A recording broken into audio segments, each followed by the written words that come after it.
and welcome to Newsmakers for this Tuesday, July 30th, 2024. Hope you've been keeping busy this summer, and maybe you missed us just a little bit, maybe. But great to check in with you in case you have forgotten. I'm Louie, and as you know, every once in a while, we like to take you behind the scenes to get to know the people on air and off who help bring CHCH to air every day.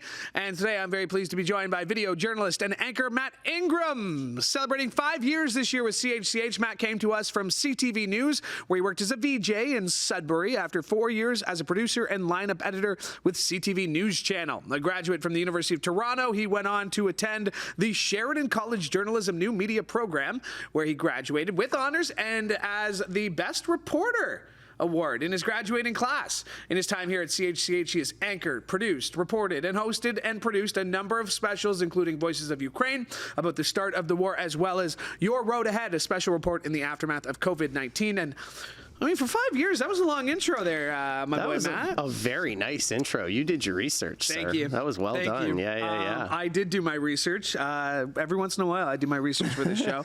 But let's talk about that. You went to school, University of Toronto. What point did you know that this is what you wanted to do? Yeah, when I was at University of Toronto, this was still a long way in the distance. I went to U of T basically because my parents said, well, you got to do post-secondary. You got to do something. So pick something. I had no idea what I wanted to do. So I did what a lot of people do. I took a Bachelor of Arts in Political Science and History. And it was great. It was fine. But when I was all done that, no job, shocker there. So I actually ended up going to Home Depot, and I was a lumber associate, a pro desk associate. I worked in windows and doors. I was in seasonal. I kind of just ran the gamut, working at a store in Mississauga. Yeah. After a few years of that, I was like, I don't know if I want to drive a forklift the rest of my life. I'm not so sure. You're forklift certified, though?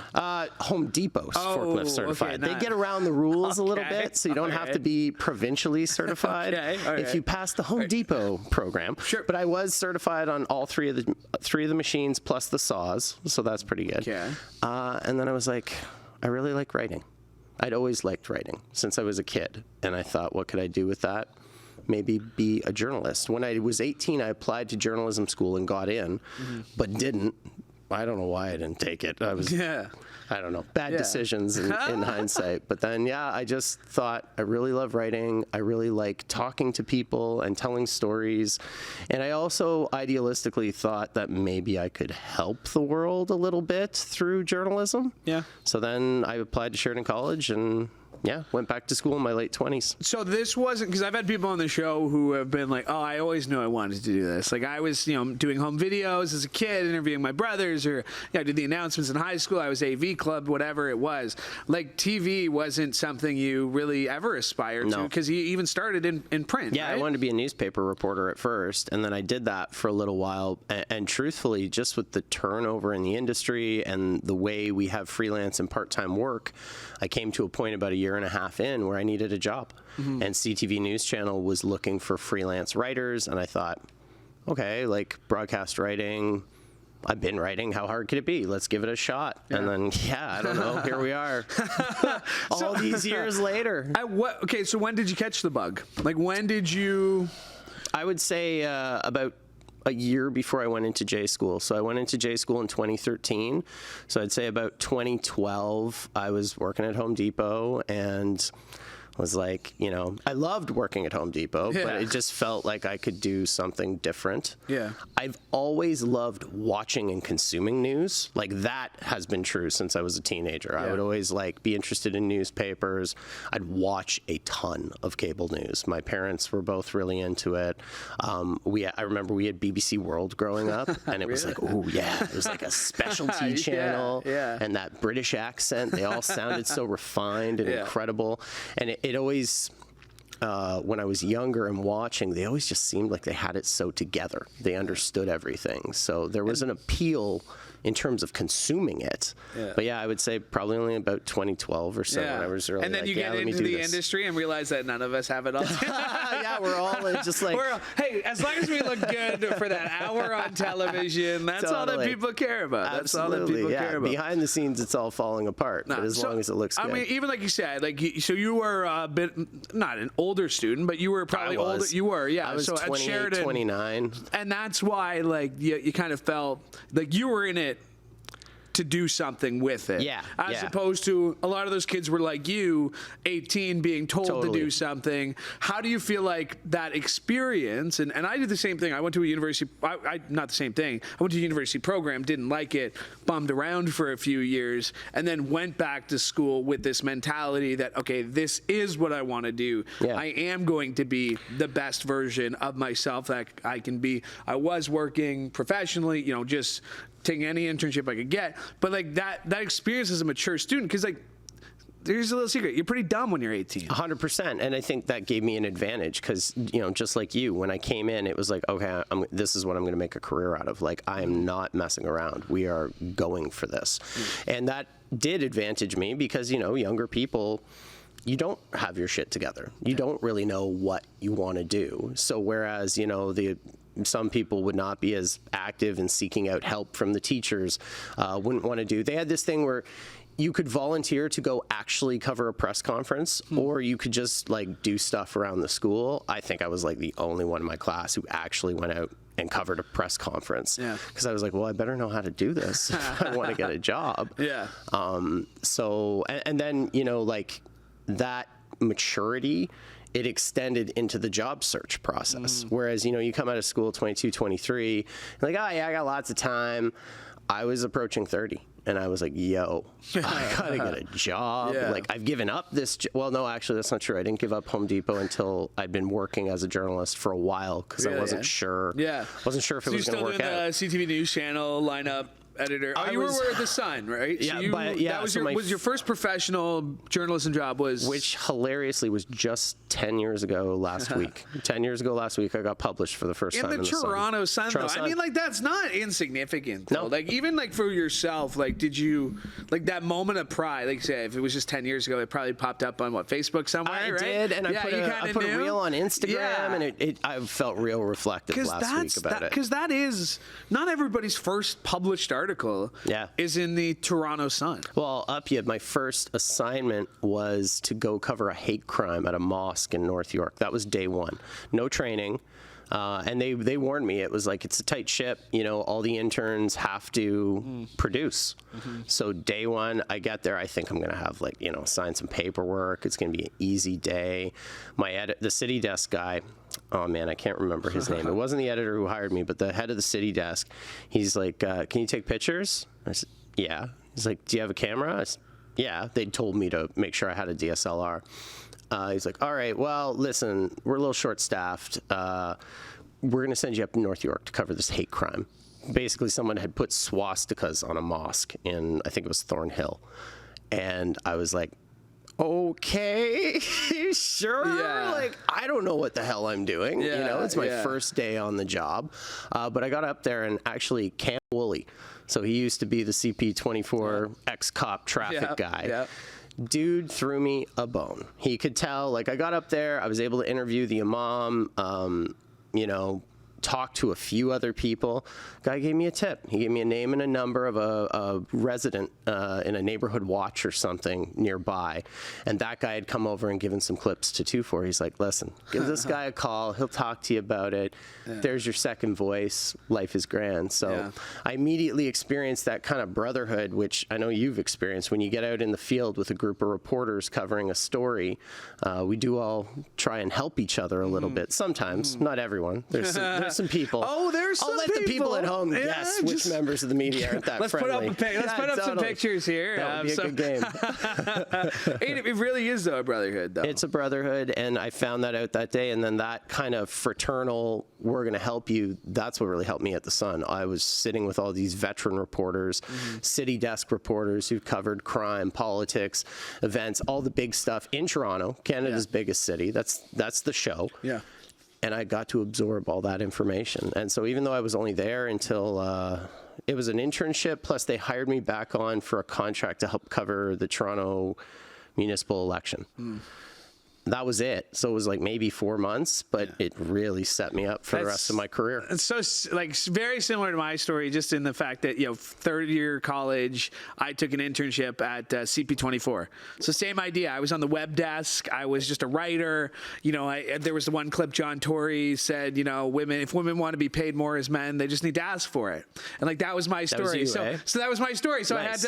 because he had said it on the morning show. And so like, he's like, yeah, you got to call John Tory and ask if he hates women. And here I am, like, 23, whatever it is, like trying to get my foot in the door. I'm like, hi, John Tory, it's Louis Buckle from CB24.com. Do you hate women? And then it was that, but it was also first time I was sued as a journalist. Oh, really? Wow. Somebody didn't like the wording of one of my stories. I was named in a lawsuit. I was in the Doug Ford's office a lot that time because we would probably pass each other. Well, too. I laugh because we were working that same summer, and then I think I've told you this story before, but on my last day on the city desk, I transitioned to this municipal election thing. Yeah. But on my last day on city desk, I got sent out to the hospital on University Ave where Doug Ford passed away.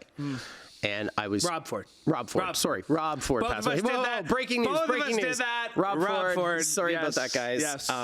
Anyways, so where Rob Ford passed away, and there's this like mass of media, like just everywhere around this thing. But the Sun, we really wanted to get a clip from Doug Ford, the current premier of Ontario. Yes. So they sent me and a couple veteran reporters, and then the veteran reporters kind of told us what to do. Oh man, what's his name? I can't remember the guy's name, but I worked with this guy and he told me basically just go stand on that corner. And if Doug Ford comes to the hospital from that corner, that's your corner. Now they gave me the corner that was least likely to have Doug Ford show up on, but sure enough, Doug Ford showed up.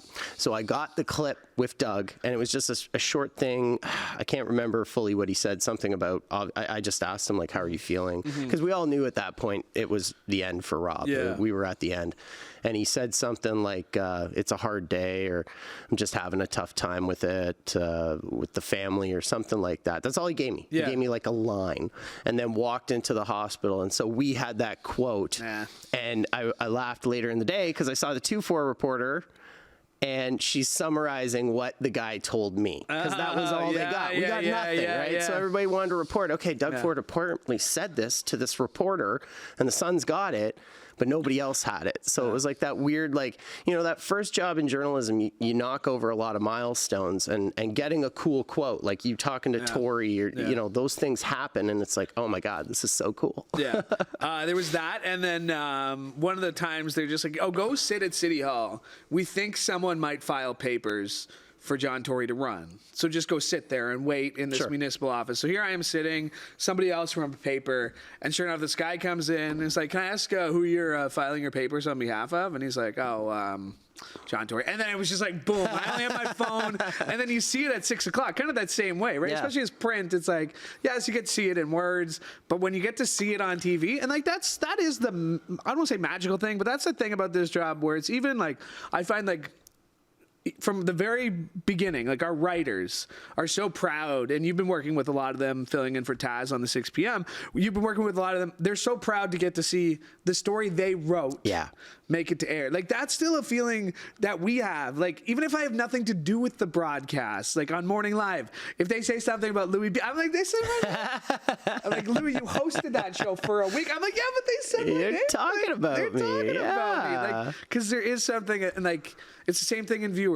Like that connection with viewers that just they feel like you're part of the family. Because you really are part of their routine. Absolutely, and you're right with TV, because it's people are welcoming you into their home. You're sitting in their living room with them. And I know that's a real old-fashioned way of looking at it. Not many families sit down at 6 o'clock, You'd be surprised how many it's time to sit. I know, and thank God for that, right? Or we wouldn't have jobs if people didn't still want to consume a 6 o'clock newscast. We were talking about the kind of those little moments of history, Rob Ford passing away, that you're right there. You had a pretty big one, and that being on the air live Russia Ukraine. I mean that is like those are those moments of history that you sit through, and you get through the show, you get home, and then maybe even after a few weeks you move on. Yeah, that one stuck with you for a while though. It did, yeah. So the backstory of that was I was covering a sports anchor. I forget who was off. I guess Bubba was off. Dunk was transitioning. So I remember me and I think it was Gaidola. Or Gardolski, as we should please tell the whole world. Yes. His name is not Jason Gaidola. It's Jason Gardolski. I like when he signs off his emails, Gardolski. He did that last week. He's like Madonna. He just had like the whole thing, and it was like Gardolski. I was like, it was great. It was great. And so we were covering, and it was an 11 p.m. show, and so it was me, Dave Roberts, editor Dave Roberts, who people would know has been on Bubba's sports podcast, and Alex Last. And the three of us were, just kind of putting the night to bed when all of a sudden we saw this thing about, okay, shit, Russia's invaded Ukraine. Yeah. So me and Dave Roberts and Alex, we rejigged the 11 o'clock newscast. Jason Gaidola, the great Gardolski, he had filed a pack where we had been talking to people about concerns about could there be a war in Ukraine? And we'd already done that because I have a friend who lived in Ukraine, and I'd interviewed her about a month before the war started about like how are people feeling. She was living in Odessa at the time. And we all had the sense that it was possible. So then in that moment where the wire flashes and you get that little that little look, we all turn off the sound. And you still have that little flash, and you click on it, and it's like, oh my God, they've invaded. So we went live at 11 o'clock, rejigged the whole newscast, and still, had Jason's pack and all that. It wasn't a lot of new content because we didn't really know anything. Yeah. It was just happening. But then that stuck with me. So then that led to Voices of Ukraine. Yeah. Yeah. That was something, that's a proud moment for you in your career, right? Voices was cool. It was cool that people let me run with it. I mean, I just started doing it. The next day after that 11 o'clock, I was back reporting, and I just came in and said, well, I have a couple contacts in Ukraine. Like, why don't we just start seeing who's available for a Zoom? Yeah. And as that week progressed and Russian forces got further into Ukraine, it got to the point where I was interviewing people who were like right there. Like the fighting was happening, but they still had power, so they were still in their apartments. I remember interviewing this one guy, and he was saying how him and his girlfriend were deciding, should they leave their apartment in Kyiv and go for Lviv, or should they just stay and hope for the best? He ended up, him and his girlfriend leaving, and I have no idea whatever happened to them again. But that story kept playing out. Then I interviewed a guy in Lviv who'd come from, the one right on the borderlands. I can't remember, but Kharkiv. He was from Kharkiv, and that city had been just decimated when the war began. And we're interviewing him, and then that person leads you to another person, leads you to another person, and so all said and done, we did about 2 weeks of stories. Yeah. And they were long stories. They were like 3-minute stories, and then we were also putting out full-length interviews on YouTube. It was a time. And it's heavy, wild. too. It's heavy super stuff, heavy, right? Super heavy. So to that point, you've been doing a great job filling in for Taz, but do you miss reporting? I do. Yeah, I do. But anchoring is a whole different challenge. Yeah. And like, as you maybe can tell from my resume, and we did jump over a few things, I'm a person who likes to evolve and take on new challenges. Absolutely, yeah. I like new jobs. Like I went Toronto Sun, I went to CBC Sports, I was at the Canadian Press, then News Channel, then Northern News, then here, then back to News Channel. I've been all over the place, always trying to evolve myself, because that's how you stay employed in this industry. As you know, you're a man who wears a million different hats. A couple. A few. Yeah, a few. That's putting it lightly, Louie. A few hats. A few hats. But you're like me, it's good to add to the resume. It's good to have different skills, and I like the challenge of anchoring. So other than that, what's a piece of advice that you would have for any of our kind of new writers who are trying to make the jump? Anyone still in J school? Anybody who's thinking about getting into this career? What would be a piece of advice that you have for them? Make sure it's what you want to do. And if you can't make sure and you want to try it out, don't let it crush you if it doesn't work out. Because I think this kind of job appeals to a certain kind of person. And it's great because it combines having a career with being creative and having the opportunity to make a difference in the world, all in one shot. but it's not for everyone. And some people think they're going to love it, and then they come in and start doing it, and they don't. So I think it's really important to be introspective and to really think about what you want as a person. But if you try it out, yeah, don't be crushed if it doesn't work out. A lot of people get into this, and in 2 or 3 years, they're like, nah, this is no good, but I learned a bunch of stuff. Yeah. I'm a better person. I have a better skill set. I'm going to go find a different job. Yeah. So how do you turn it off? Like, how do you, like, it's tough. You said that. You've always been a news guy. Because that's my biggest struggle, is turning it off when I go home and, not checking Twitter, not reading emails, I've just never been good at that. Like, I need to know what's going on all the time. Yeah.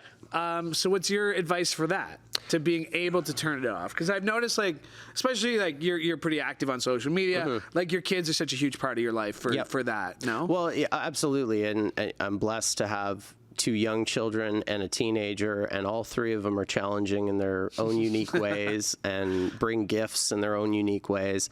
I find my kids have been a huge help for me in my career. And I was lucky. Like, when I started out, I already had Avery. And Avery was very grounding in the sense that, when you come home from work, she doesn't care what you were doing. She just wants to play Shopkins, and Avery and I would play, with her dolls or stuffed animals. And that was really relaxing and soothing in the start of my career. Yeah. And in recent years, I'm active on social media, but I do not use Twitter as much as I used to. X. Yeah, X. So cool. I will refuse. I still refuse. Dumbest name ever. Sorry, Elon. Sorry, Elon. That's really bad. But anyways, it's just become so toxic, and people, there's just a lot of hate in the world right now, I think. And that makes this job tough. It does. I was on Trending Now last week as a reporter, and then my grandma tunes in, and by midweek she's like, "Well, how about some good news?" Yeah. And I'm like, "Well, what do you want me to do? What do you want me to do, man? I can't just make it up. Sorry that the president was shot and that everything's a shit show." Yeah. But because I do find that when there are moments that I'm doubting if this is what I want to do, because I still have those thoughts where, yes, it doesn't matter if I think I'm good at it, or if I think I'm moving up, or if I think I'm doing well.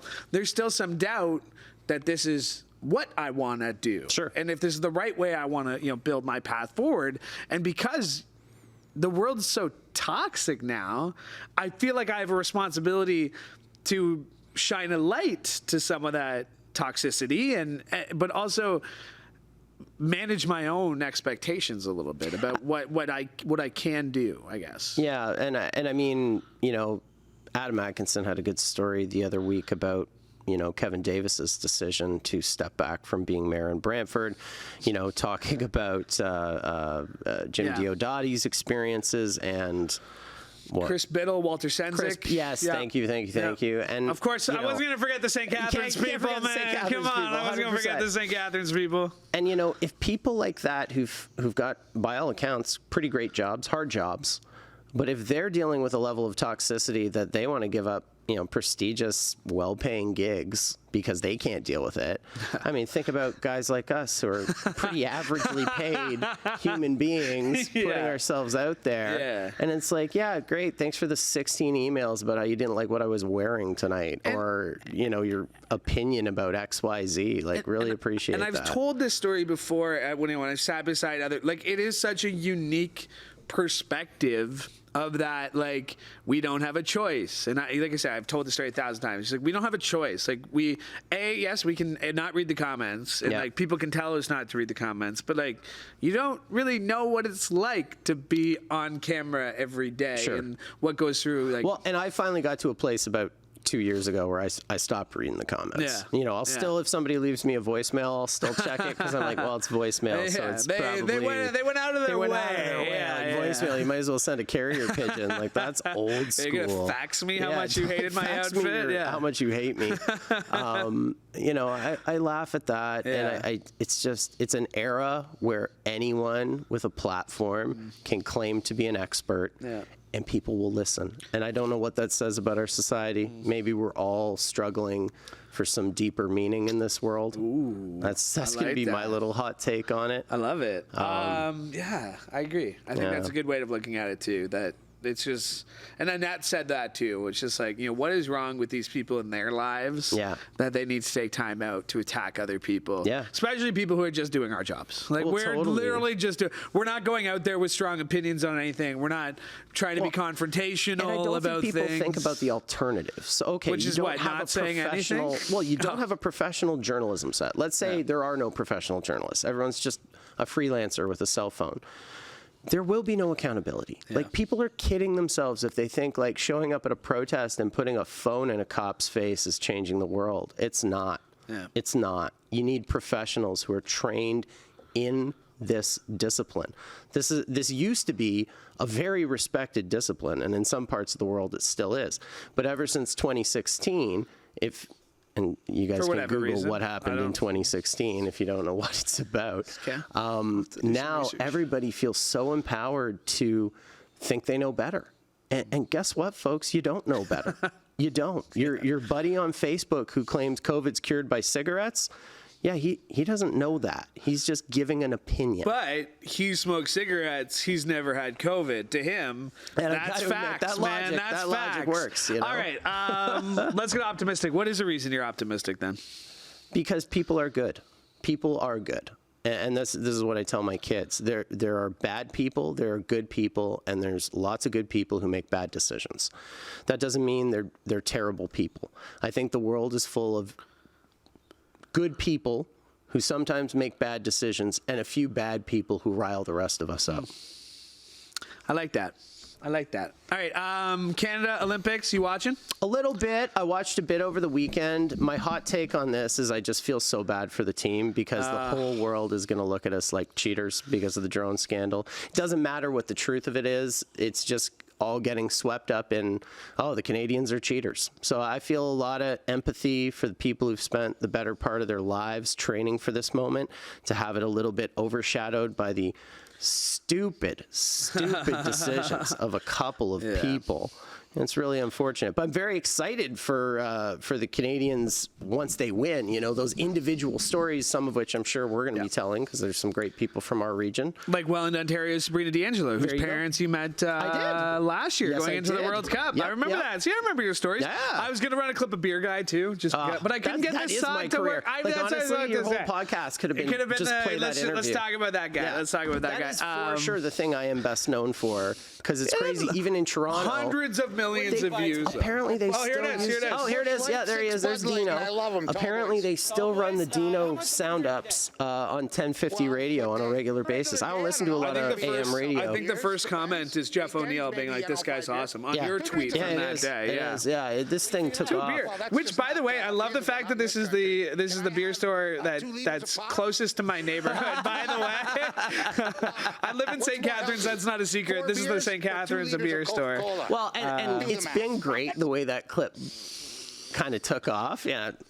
You can't don't do any research. You can't handle the two. Just don't do any more further research into who the guy is. Yeah. Don't do that. Don't do that, because we've got it's. Well, and also I don't want people to think I don't take alcohol seriously. Like, it was supposed to be a serious story, but when you get an interview like that, that was just pure streeter, though. Just like pure that, there was no edit to that. Yeah. Like, there was just if we're gonna talk about, we got to give a shout out to Matt Weeks, camera guy Matt Weeks, because it was me and him that day, and Dino approached Matt, the other Matt, not to get confused. There's a lot of Matts at CHCH, of which I am just one. But Matt Weeks was the guy who really locked that down. So, yeah. Shout out Weeksy. Shout out Weeksy. Well done, sir. Hey, man, great to chat with you. This was overdue, and it was a really enlightening conversation. So awesome, man. No problem. All right, my thanks to Matt Ingram for joining me today. And my thanks to you for joining us, because we could not do this show without your support.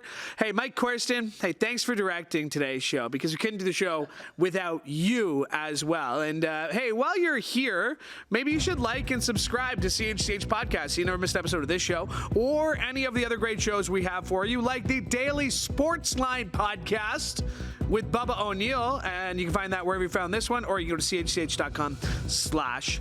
podcast. All right, this is our last show for a while, a long while. I will see you back here in September, but you can find me on the Trending Now podcast next week, I believe. Otherwise, you can check me out on CHCH Morning Live. No big deal. No big deal. I'll just give you a little plug there. One more time, thank you for joining us from all of us here at CHCH. I'm Louie Bucko. Have a great day.